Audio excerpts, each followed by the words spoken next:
Hey boys and girls, we're going to be talking about the artist Heather Gawler today. Heather Gawler is a contemporary female artist from Austin, Texas. She is best known for her animal portraits that use bold lines and bright colors. Now, Heather first got her start on a website called Etsy. Etsy is an online marketplace for handmade goods. Wow, she has had 42,596 sales. She sure has gotten popular in her last 8 years on Etsy. Gawler's work is very playful, energetic, and bright. She uses those bright colors and patterns throughout her artwork.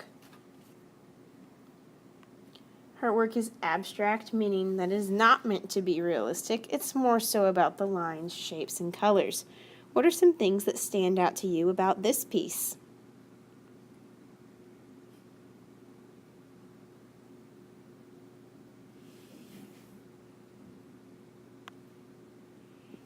Gawler uses those black outlines and bright colors and patterns to really make her artwork stand out, and we're going to be using her artwork as inspiration for our pieces today. We're going to be using Heather Gawler's style of artwork as inspiration for our artwork, but instead of just doing a regular old painting, we're going to do something called a reverse drawing. So a reverse drawing is an artwork that's done on a clear piece of paper. All the work happens on one side, but it's meant to be seen from the other side. So that's what makes it a reverse drawing. Now we will not be doing a bowl of fruit. Instead, we are going to be doing self-portraits. So what we're going to need is you're going to need a clear piece of paper. This is called acetate. You're going to have a photo of you. So here's my nice silly photo of myself. Lay this on here evenly. To start, I'm going to need a black Sharpie, a dry erase marker, and a tissue, just in case I need it. So what we are doing is essentially we are going to abstract ourselves down to a little bit simpler version. So think of it kind of like you're cartooning yourself. What we're going to do is we're going to find all of our important lines on our face and hair and body, and we're going to trace them with the black Sharpie. Now, I will tell you, it looks really silly when you're drawing all over your face in black Sharpie. The dry erase marker is for the event of you make a whoopsie. Say you're tracing something and something terrible has happened.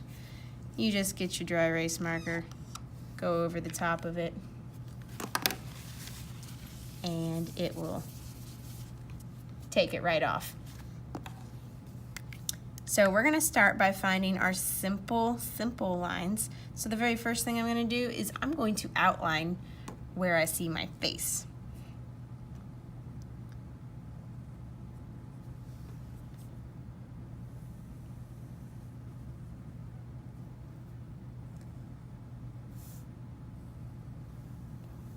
Like I said, it's going to look very silly. All right, once I've done my face, I'm gonna go ahead and do my hair.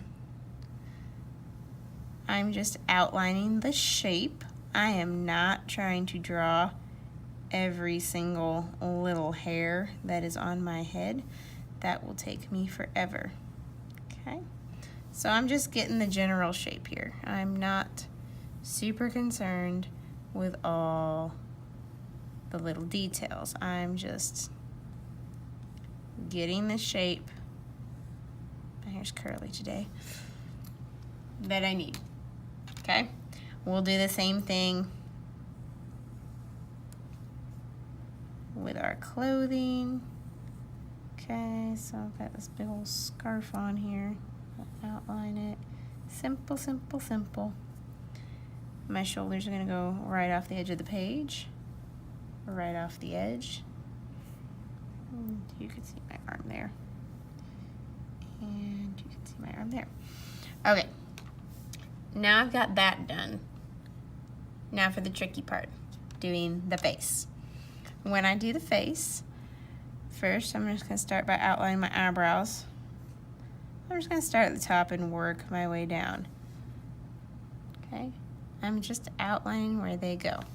It will look really, really ridiculous until I take the paper off. I'm going to turn it to the side so I can get a better angle here.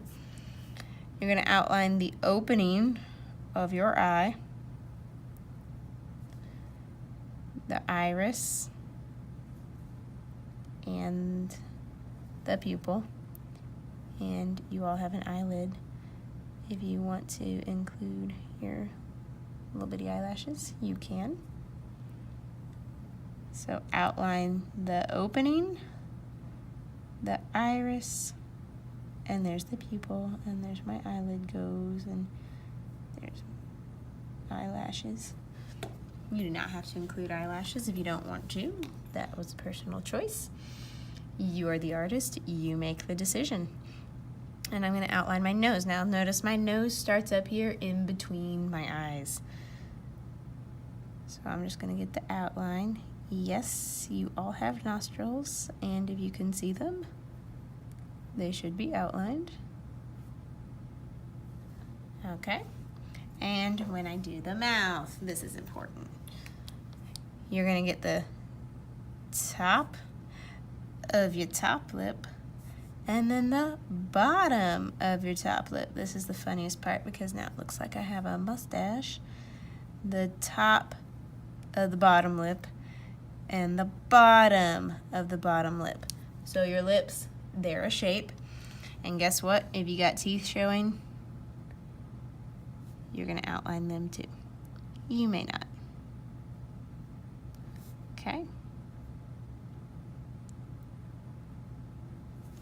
So I'm doing this weird thing with my mouth here. Okay. It looks weird. We know. Okay. So I've got that outlined. Oh, I forgot my ear. Throw that in there. My hair goes down in front of it. And throw some more hair in there. Okay. So now that I've found all of my important lines, when I take the photograph out from underneath it, I have Cartoon Miss Aunt Helen ready to go. Doesn't look so bad now, right? So that's how you find your important lines, your important details, and that is where we are going to start today. Once I've created my line work and all my simple lines are on there, before I take it off from the picture, I'm actually going to write a F up there in the corner. That just stands for front. Because this is a reverse painting or drawing, I need to know which side is the front and which side is the reverse side. So by drawing an F up there, when I take it off, and I'm going to add the color, I'm going to flip it over so that the F is pointing backwards. So whenever we're coloring, you want to check that your F is pointing backwards because you're going to do all your work on the reverse side. So I've just flipped my photograph over so I've got a nice white background so you can see what I'm doing. The reason why we want to make sure that we are coloring on the reverse side is because that way I can make a pattern that has nothing to do with me staying inside my lines. I can go right over the top of my lines and it won't matter because all my Sharpie lines are on that side. So I want all the coloring to happen on the reverse side. This is especially important if, say, I made a mistake and I want to get rid of this. I don't like it. Now I'm only going to erase the blue. If I was on the other side, I would end up erasing my face also, which would be a problem. I don't want that. So make sure that your F is pointed in the wrong direction when you are coloring so that you know that you are on the reverse side. So I'm going to go ahead and start to add some patterns to my work now. I'm going to kind of have fun here. I can do the patterns however I want. And I and just color in with the Sharpies. So I'm going to go ahead and work on this for a little bit. I'm going to stop the video and speed it up so you can watch me do it quickly. But when I'm doing my patterns, I really want to take my time. It's not about it looking like me. The point is to have lots of patterns and be bold and bright. Remember, these are abstract, so it's not supposed to be a realistic drawing of you. Rather, it's supposed to be very expressive and exciting.